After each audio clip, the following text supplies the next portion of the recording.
بات کہنا تو مشکل ہے فراز، یوں دل کی بات کہنا تو مشکل ہے فراز، اس لیے تقریر میں حصہ لو اور سب کہہ دو۔ جناب صدر، میری آج کی تقریر کا عنوان ہے سب کہہ دو۔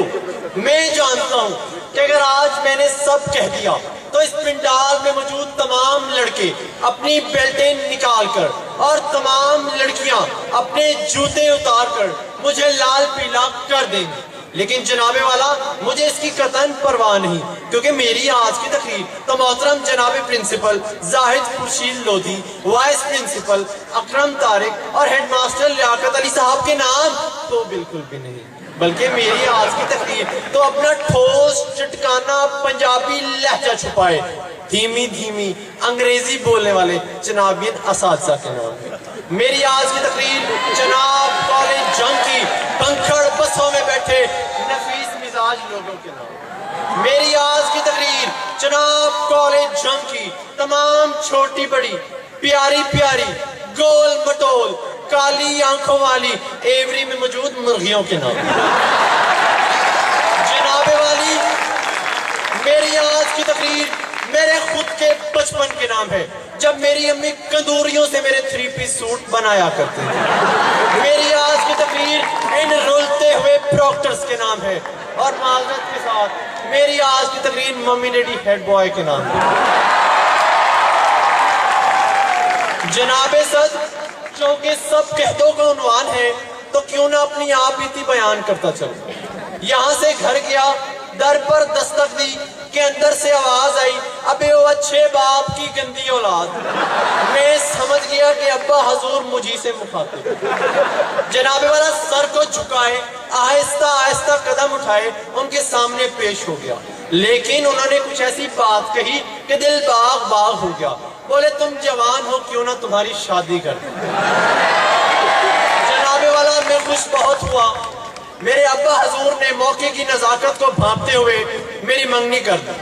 میں خوش بہت تھا، کیوں نہ ہوتا، کیونکہ میں عشق بھی کمال کرتا ہوں۔ میں عشق بھی کمال کرتا ہوں، آئی لو یو لکھ کر سینڈ ٹو آل کرتا ہوں۔ جناب والا پھر کیا تھا فرمائشیں شروع۔ میری ہونے والی بیوی نے مجھے فون کر کے کہا کہ میرے کتے کے لیے کیک لے کے آؤ۔ دوڑتا دوڑتا دکاندار کے پاس گیا، میں نے کہا بھائی میری ہونے والی بیوی کے کتے کے لیے کیک ملے گا؟ تو دکاندار تو حاضر جواب نکلا، فی الفور بولا بھائی جان یہیں پر کھائیں گے یا پیک کر دیں؟ جناب والا جب مجھے کتا کہا گیا مجھے بہت غصہ آیا، غصے میں آگ بگولا ہو کر جناب والا میں گھر کی طرف چل پڑا۔ گھر پہنچا ہی تھا کہ بیگم کا ایک اور پیغام آج دھمکا، بولی میں پاکستان کے بلند و بالا پہاڑ کیٹو کی چوٹی پر چڑھ جاؤں تو آپ مجھے کیا دے سکتے ہیں؟ آپ ہی بتائیے۔ ایک ہٹا کٹا نوجوان، نہیں ذرا ٹھہریے، ایک دبلا پتلا حسین و جمیل لڑکا اپنی ہونے والی بیوی کے پرزور فرمائش پر اسے کیا دے سکتا تھا؟ جی میں نے بھی دے ڈالا، دھکا جناب والا مشہور کہاوت ہے، مرض بڑھتا گیا جو دوا کی۔ میری شادی کا وقت بھی قریب آتا گیا۔ شادی سے پہلے میں نے اپنے کچھ شادی شدہ دوستوں سے شادی کی تعریف پوچھی تو ایک نے کچھ یوں جواب دیا کہ it is the matter of relationship when cute become کتی and جان become جانی دشمن۔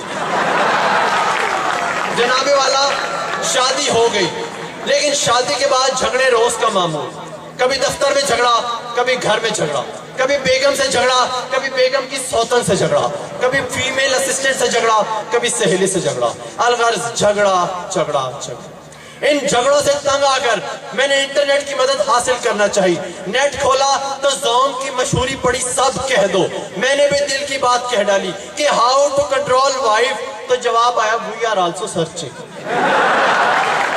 جناب والا میری شادی کے بعد مجھے پہلی خوشی تب ہوئی جب میرے ہاں مننے کی پیدائش ہوئی۔ پھر کیا تھا،